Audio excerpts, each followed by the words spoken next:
Bonjour à toutes et à tous. Aujourd'hui, le problème 2 sur limite, continuité et dérivabilité dans le domaine de l'analyse. Dans le descriptif de la vidéo, vous trouverez un fichier joint avec l'énoncé et le corrigé.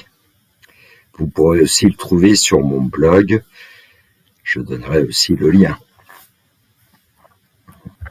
L'énoncé, la fonction petit f est définie sur l'intervalle 0 plus infini fermé en 0 par f de 0 égale 0 et f de x égale exponentielle 1 moins 1 sur x, et x est strictement positif.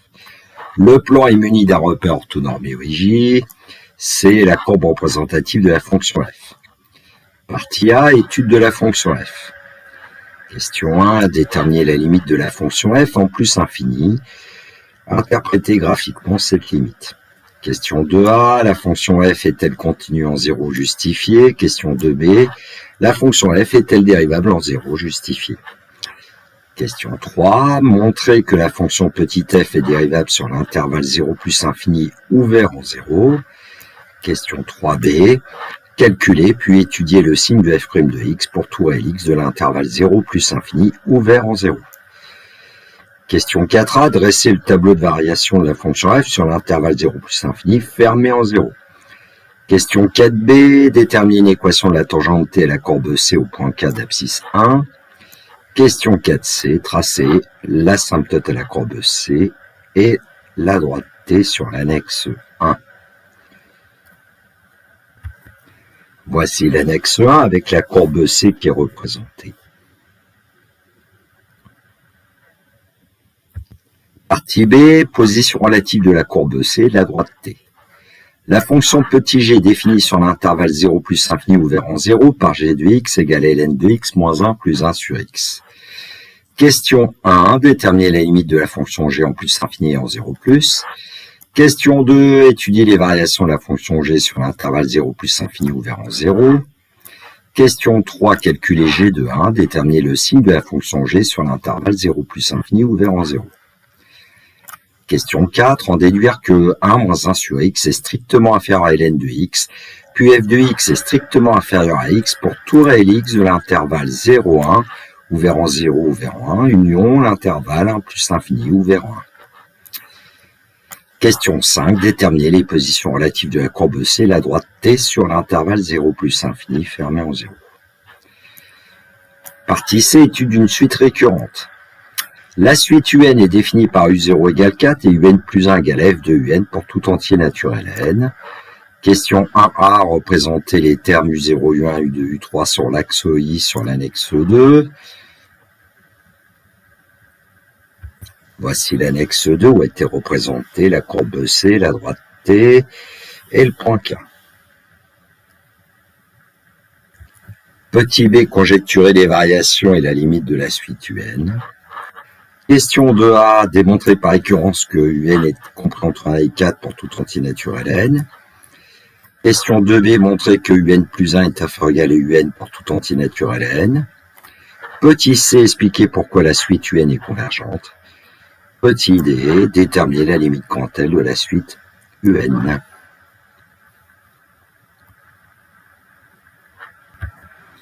Correction, partie A, étude de la fonction petit f, la question 1.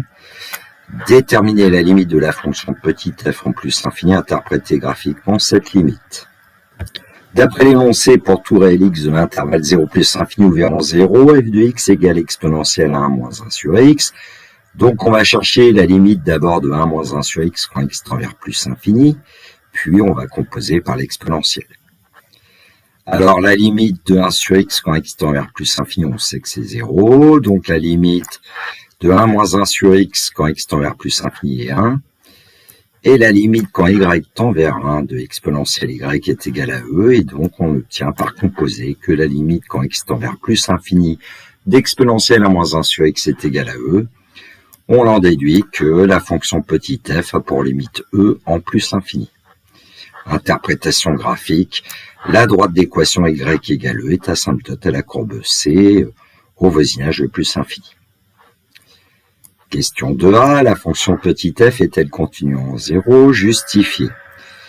Alors ici, je n'ai essayé de chercher la limite quand x tend vers 0 plus de f de x. La limite quand x tend vers 0 plus de 1 sur x c'est plus l'infini, donc la limite de 1 moins 1 sur x quand x tend vers 0 plus c'est moins l'infini.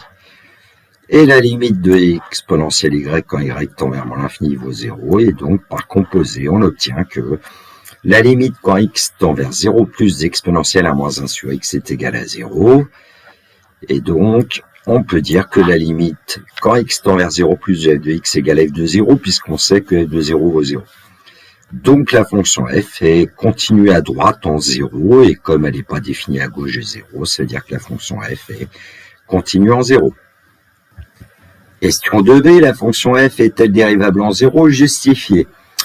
Donc on va considérer le taux de variation de f entre 0 et x étant un réel strictement positif, et on obtient évidemment exponentielle 1 moins 1 sur x moins 0 sur x moins 0, c'est-à-dire exponentielle 1 moins 1 sur x.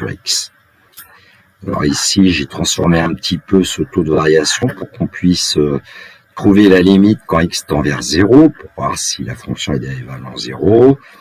En fait, exponentielle 1 moins 1 sur x divisé par x, c'est exponentielle 1 moins 1 sur x multiplié par 1 sur x, et puis j'ai aussi mis un e en facteur pour qu'on puisse faire apparaître cette expression e fois 1 sur x fois exponentielle moins 1 sur x.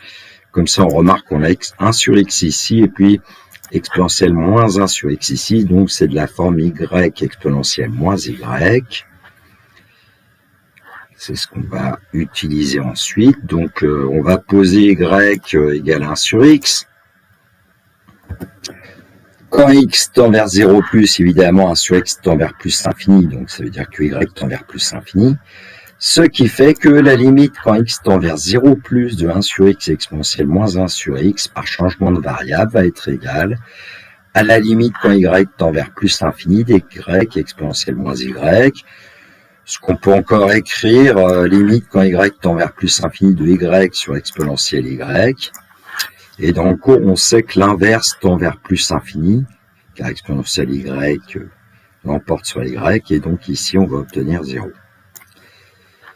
On peut dire aussi qu'exponentielle moins y l'emporte sur y, et donc exponentielle moins y qui tend vers 0 quand y tend vers plus l'infini impose sa limite. Donc on a 1 sur x exponentielle moins 1 sur x qui a pour limite 0 en 0 plus.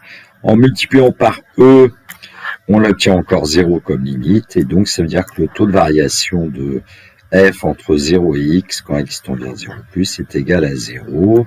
On obtient une limite finie, donc la fonction petit f va être dérivable en 0, et en plus son nombre dérivé en 0, ça va être 0. Petite remarque, la courbe C possède au point O une demi-tangente horizontale. Alors pourquoi le point O? Parce que le point de la courbe C d'abscisse 0 a pour ordonnée 0. Le point O étant l'origine du repère. Question 3, montrer que la fonction petit f est dérivable sur 0 plus infini ouvert en 0. Alors, on rappelle évidemment l'expression de f de x, exponentielle 1 moins 1 sur x pour x strictement positif. Donc, on va poser u de x égale 1 moins 1 sur x, l'exposant qu'on a dans l'expression de f de x, pour tout réel x, évidemment, de 0 plus infini ouvert en 0. Alors, comme on sait que la fonction u est dérivable sur l'intervalle 0 plus infini, en ouvert en 0, on sait d'après le cours qu'à ce moment-là, la fonction petit f égale exponentielle u est dérivable sur l'intervalle 0 plus infini ouvert en 0. Question 3b. Calculer puis étudier le signe de f' de x pour tout réel x de l'intervalle 0 plus infini ouvert en 0. Alors, qu'est-ce qu'on sait? F est de la forme exponentielle u sur l'intervalle 0 plus infini ouvert en 0. Donc, f' c'est égal à u' exponentielle u sur l'intervalle 0 plus infini ouvert en 0. On va calculer évidemment la dérivée de u de x est 1 moins 1 sur x, donc u' de x c'est 0 plus 1 sur x carré. Et donc, pour tout réel x strictement positif, f de x étant égal à exponentielle moins 1 sur 1 moins 1 sur x, f' de x va être égal à 1 sur x carré exponentielle 1 moins 1 sur x. Il est à peu près clair que 1 sur x carré est strictement positif puisque x carré l'est, et puis exponentielle t est toujours strictement positif pour tout réel t. Donc le produit des deux va être strictement positif et on obtient ainsi que la dérivée va être une fonction strictement positive sur l'intervalle 0 plus infini ouvert en 0. Rappelons-nous que f' de 0 vaut 0. Donc ça veut dire que la dérivée f' est positive ou nulle sur l'intervalle 0 plus infini fermé en 0. Question 4a, dresser le tableau des variations de la fonction f sur l'intervalle 0 plus infini fermé en 0. Donc on sait que f' de 0 vaut 0 et que f' est strictement positif sur l'intervalle 0 plus infini ouvert en 0. Donc on peut affirmer que la fonction f est strictement croissante sur cet intervalle 0 plus infini fermé en 0. On dresse le tableau de variation. Alors on fait attention au fait que f' de 0 vaut 0, f de 0 vaut 0. Et puis la limite en plus infini de la fonction f, on l'a trouvée, c'était petit e. Question 4b, déterminer l'équation de la tangente t à la courbe C au point K d'abscisse 1. Alors on connaît l'équation réduite de la droite t, c'est y égale f' de 1 facteur de x moins 1 plus f de 1. On sait qu'on a besoin de calculer f de 1 et f' de 1. Alors f de 1 c'est exponentielle 1 moins 1 sur 1, exponentielle 0 ça nous donne 1. f' de 1 en reprenant l'expression de f' de x, c'est 1 sur 1 carré exponentielle 1 moins 1 sur 1, c'est-à-dire ça nous donnera aussi 1. Finalement, la droite t aura pour équation y égale 1 facteur de x moins 1 plus 1, c'est-à-dire y égale x moins 1 plus 1, et donc t a pour équation y égale x, ce qu'on appelle la première bissectrice du repère. Question 4c, tracer l'asymptote à la courbe C et la droite t sur l'annexe 1. Alors évidemment, on place le point K, coordonnée 1, 1. Sa tangente qui est la droite d'équation y égale x. L'asymptote y égale e. L'asymptote horizontale, quand x tend vers plus infini, f de x tend vers e. Donc la courbe représentative de f se rapproche de l'asymptote d'équation y égale e au voisinage de plus infini. Et puis on peut remarquer qu'apparemment la droite t semble toujours située au-dessus de la courbe C. Bon, il y a quand même deux points d'intersection, attention, le point O et le point K. Et puis au point O, j'ai quand même représenté une demi-tangente horizontale à la courbe C. Donc partie B, position relative de la courbe C, la droite t. Alors la question 1, déterminer la limite de la fonction g en plus infini et en 0 plus. Cette fonction g, on nous dit qu'elle est définie sur l'intervalle 0 plus infini ouvert en 0 par g de x égale ln de x moins 1 plus 1 sur x. Alors pour chercher la limite en plus infini, d'abord, ln de x tend vers plus infini. 1 sur x tend vers 0, et puis avec moins 1, ça nous donnera moins 1 plus infini, ça devrait nous donner plus infini, il n'y a plus qu'à rédiger. Donc la limite quand x tend vers plus infini d'ln de x égale plus infini, et la limite quand x tend vers plus infini de moins 1 plus 1 sur x, c'est moins 1. Et donc par somme, on obtient plus l'infini, comme limite de ln de x moins 1 plus 1 sur x quand x tend vers plus infini, ce qui veut dire que la fonction g a pour limite plus infini en plus infini. En 0 plus maintenant, alors en 0 plus, on risque d'avoir un petit souci puisque ln de 0 plus, ça nous donne moins l'infini. 1 sur 0 plus, ça donne plus l'infini. Moins l'infini plus l'infini, c'est une forme indéterminée, même si elle moins 1. Et donc, petite astuce ici, on va mettre 1 sur x en facteur. On va voir que ça va nous permettre de trouver la limite en 0 plus. Donc, g de x, c'est 1 sur x facteur de x ln de x moins x plus 1. Alors, quand on regarde cette expression qui est entre parenthèses, quand x tend vers 0, alors il y a encore une forme indéterminée a priori ici, 0 multiplié par moins l'infini, mais on sait que x l'emporte sur ln de x, Et donc, on va obtenir 0 comme limite, moins 0, plus 1. Donc, on va obtenir 1 comme limite pour la parenthèse, et puis 1 sur x quand x tend vers 0 plus, ça donne plus infini fois 1 va nous donner plus infini. À nous de rédiger. Alors, d'après le cours x, ln de x tend vers 0 quand x tend vers 0 plus, la limite quand x tend vers 0 plus de moins x plus 1, c'est égal à 1. Et donc, pour obtenir la limite de l'expression qui est entre parenthèses au-dessus, il suffit en fait ici d'effectuer une somme. Et on l'obtient que la limite quand x tend vers 0 plus de x ln de x moins x plus 1 est égale à 1. Limite du premier facteur 1 sur x quand x tend vers 0 plus, c'est plus infini. Et la limite du deuxième facteur, on vient d'obtenir 1. Donc, la limite du produit, ça va être plus infini fois 1, c'est-à-dire plus infini. Et on en déduit que la limite de la fonction g en 0 plus est plus l'infini. Question 2, étudier les variations de la fonction g sur l'intervalle 0 plus infini ouvert en 0. Alors, on sait que pour tout Lx strictement positif, g de x et ln de x moins 1 plus 1 sur x, c'est la somme de 3 termes.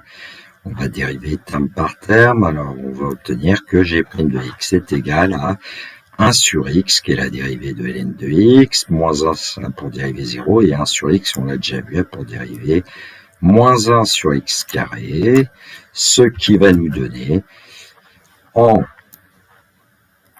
utilisant le même demi-hauteur, g' de x va être égal à x sur x carré moins 1 sur x carré, c'est-à-dire x moins 1 divisé par x carré.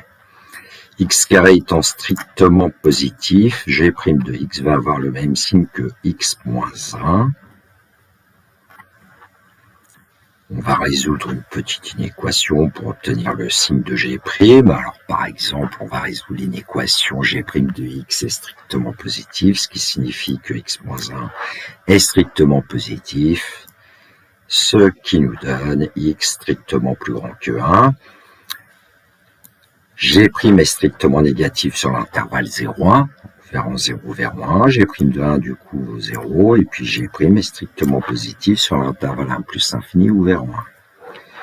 On en déduit donc les variations de G. G est strictement décroissante sur l'intervalle 0,1, ouvert en 0 fermé en 1, et G est strictement croissante sur l'intervalle 1 plus infini fermé en 1. On calcule G de 1, c'est ln de 1 moins 1 plus 1, c'est-à-dire 0. Et on peut ainsi dresser le tableau de variation de la fonction g. Alors la fonction g n'est pas définie en 0, donc elle n'y est pas dérivable, et sa limite, on a vu que c'était plus l'infini. Ensuite, on sait que g' de 1 vaut 0. G' est strictement négatif sur l'intervalle 0,1 ouvert en 0 vers 1, et g' est strictement positive sur l'intervalle 1 plus l'infini ouvert en 1, et donc on a les variations. On n'oublie pas d'indiquer la limite en 0 de la fonction g, la limite en plus infini de la fonction g, et aussi l'image de 1 par g qui est 0. Question 3, déterminer le signe de la fonction g sur l'intervalle 0 plus infini ouvert en 0. Alors d'après les variations de la fonction g, on va obtenir que g est strictement positif sur l'intervalle 0,1 ouvert en 0 vers 1, g de 1 vaut 0, et g est strictement positif sur l'intervalle 1 plus infini ouvert en 1. J'ai donné quand même le tableau du signe de la fonction g. Question 4, en déduire que 1 moins 1 sur x est strictement inférieur à ln de x, puis que f de x est strictement inférieur à x pour tout Lx de l'intervalle 0,1 ouvert en 0 vers 1, union l'intervalle 1 plus infini ouvert en 1.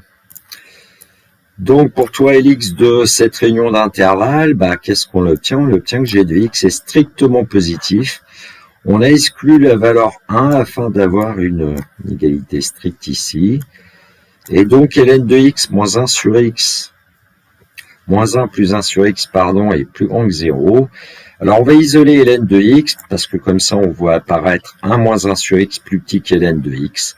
Et en composant par la fonction exponentielle, on ne change pas le sens de l'inégalité, puisque la fonction exponentielle est strictement croissante sur R. Donc, exponentielle 1 moins 1 sur x est strictement inférieur à exponentielle ln de x, ce qui nous donne donc f de x strictement inférieur à x. Alors, petite remarque quand même, f de 1 vaut 1, hein, puisque g de 1 vaut 0. Bon. Question 5, déterminer les positions relatives de la courbe C de la droite t sur l'intervalle 0 plus infini fermé en 0.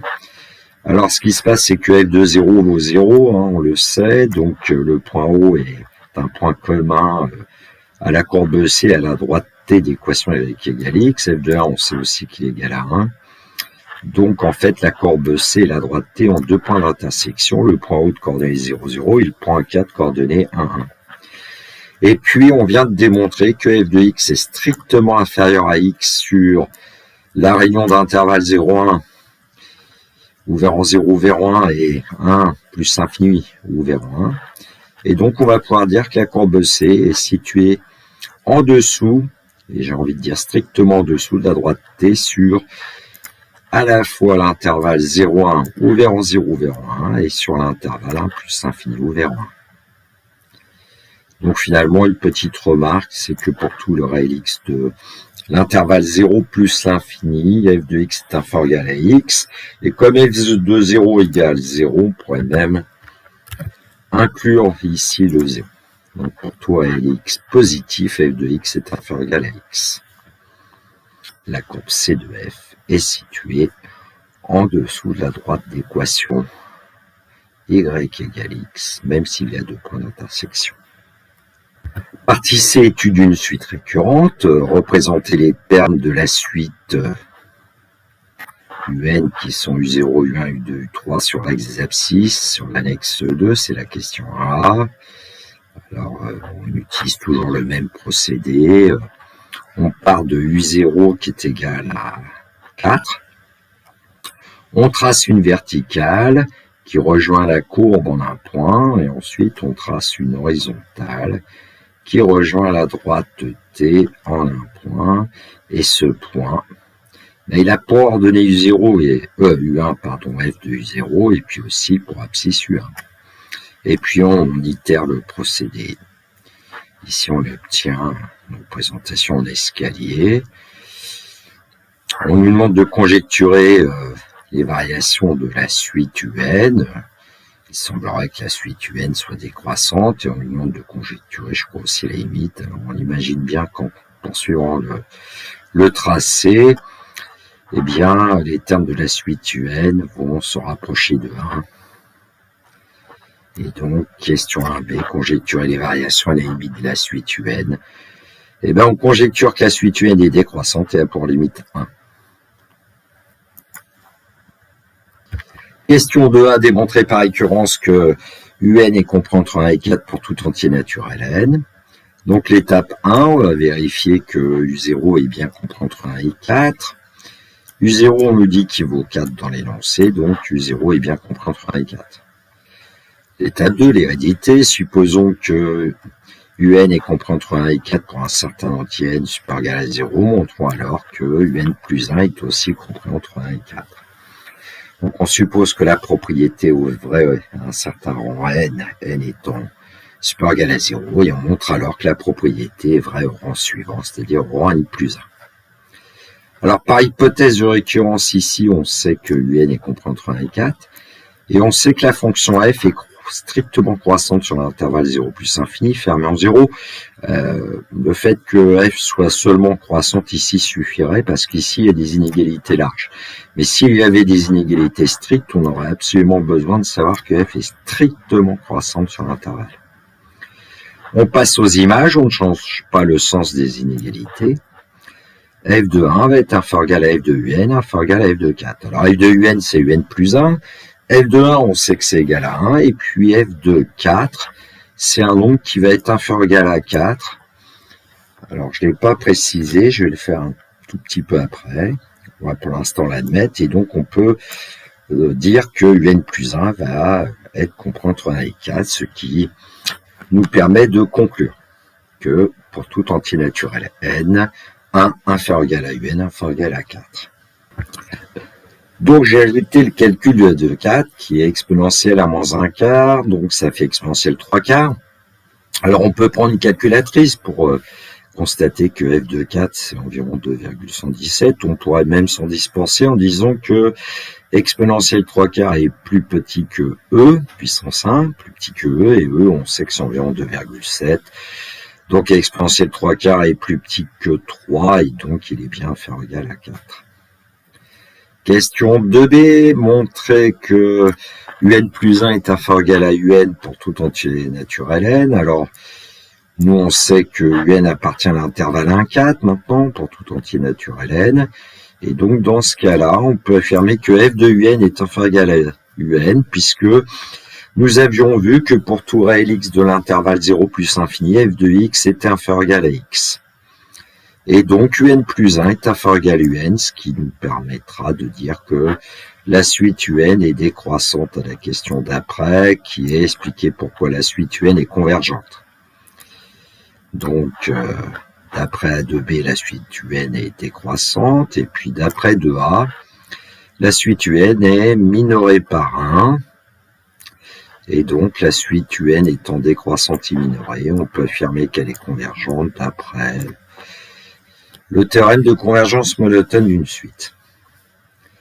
Question 2D, déterminer la limite grand L de la suite un. Donc on appelle grand L la limite de la suite un, et puis on sait que pour tout n de grand N, un est compris entre 1 et 4, donc sa limite sera aussi comprise entre 1 et 4. Et comme la fonction petit f est dérivable sur l'intervalle 1, 4, elle y est continuée, donc la fonction f est forcément continue en L. On a besoin de cette continuité de la fonction f en grand L pour ensuite faire ce qu'on appelle un passage à la limite. Donc pour tout n de grand N, on sait que n plus 1 c'est f de un, et la suite un a pour limite grand L, et donc par passage à la limite, un plus 1 tend vers L, et f de un tend vers f de L, puisque la fonction f est continue en grand L. Et donc, on sait qu'à ce moment-là, grand L, c'est ou 0 ou 1, puisque l'équation f de x égale x a pour seule solution 0 ou 1. On l'a vu quand on a étudié les positions relatives de la courbe C et de la droite T d'équation y égale x. Mais comme on sait que grand L est comprise entre 1 et 4, 0 ne peut pas être la limite, donc il ne nous reste que 1. Et donc on peut conclure la suite un a pour limite grand L égale 1. Voilà, la correction de ce problème 2 est terminée pour moi. Il me reste à vous souhaiter une très belle journée. Prenez bien soin de vous. Que la force soit avec les futurs étudiants. Si vous avez apprécié cette vidéo, n'oubliez pas d'envoyer un petit like. Quelqu'un l'a fait pour le problème 1. Ça fait toujours plaisir. En fait, je n'y pense pas toujours à y faire référence, mais bon, voilà, et merci de suivre ma chaîne, ma modeste chaîne. Il me reste à vous dire au revoir.